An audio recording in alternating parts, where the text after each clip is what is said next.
Kembali lagi bersama saya Ika Herani di Entrepreneur Club. Kalau bukan sekarang, kapan lagi?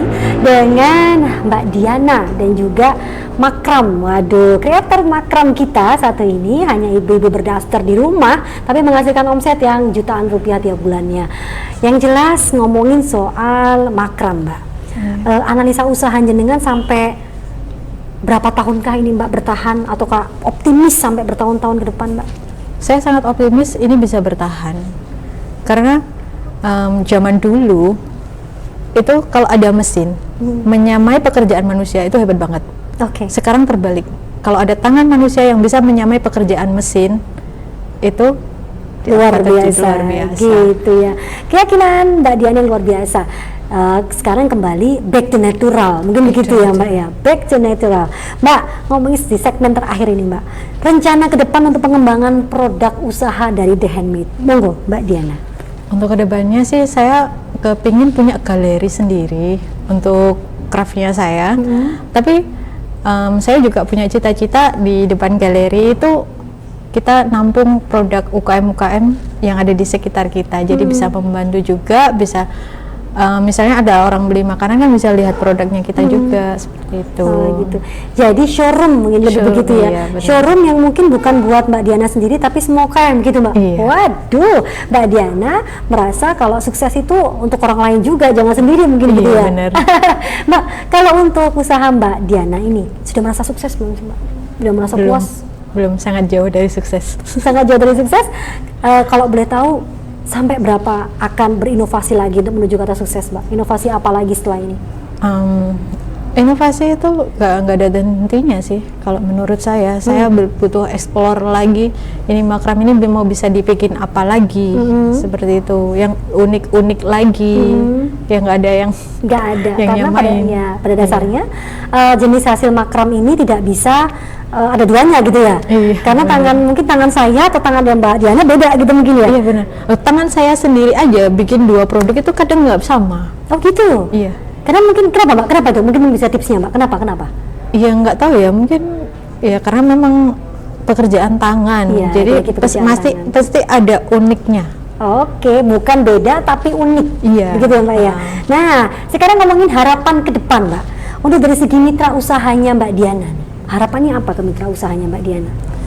Kalau untuk mitra usaha, saya berharap lebih banyak reseller sih. Lebih banyak reseller? Lebih banyak reseller, terus lebih banyak yang bisa, yang mau lah belajar, yang mau belajar kerajinan seperti ini. Karena di luar negeri itu sebenarnya permintaan banyak. Oh gitu? Iya.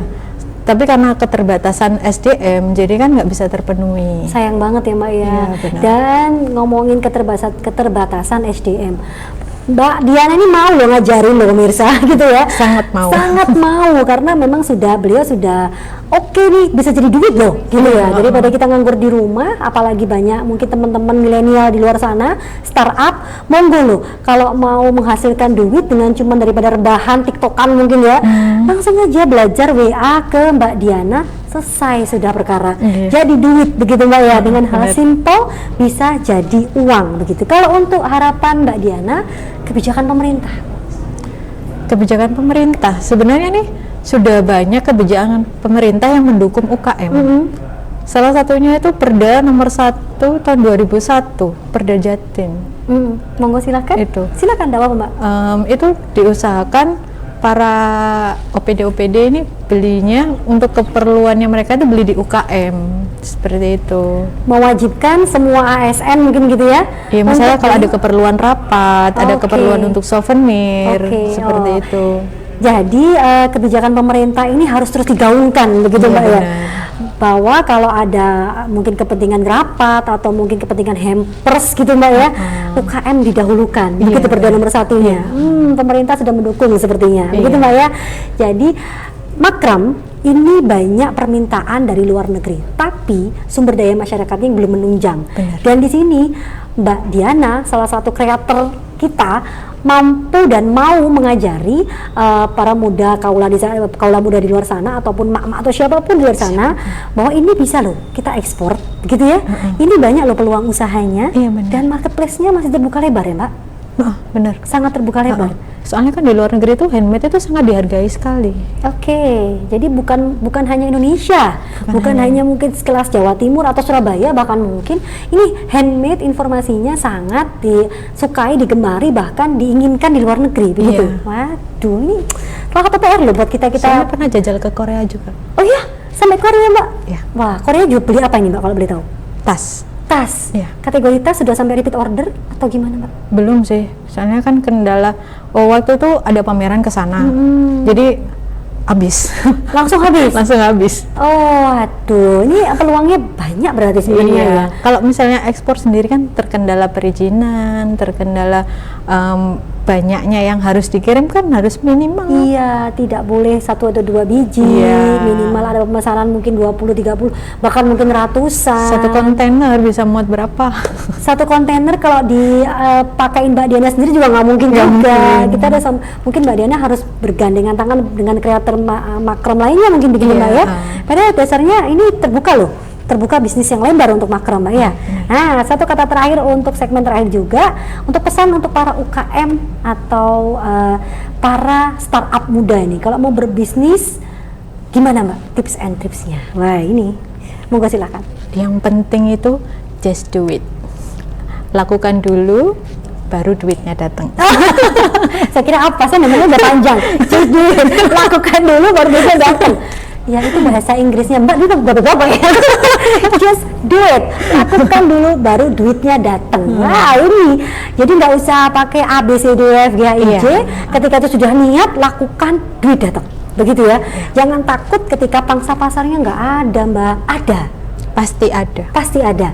Secara kita sudah menggali bagaimana need-nya klien, apalagi seperti ini. Kita hidup back to natural, udah gitu ada gaya hidup ya Mbak, ini kan termasuk gaya hidup nih. Apalagi Mbak Diana juga membaca peluang-peluang apa yang dibutuhkan di era pandemi ya sudah untuk masker seperti ini ya, konektor masker, semuanya ada. Tinggal bagaimana kita melakukan dan duitnya datang. Begitu Mbak ya. Apalagi mungkin Mbak untuk pesan para startup di luar sana selain just do it tadi. Monggo silakan. Pesannya itu jangan pernah bosan untuk belajar.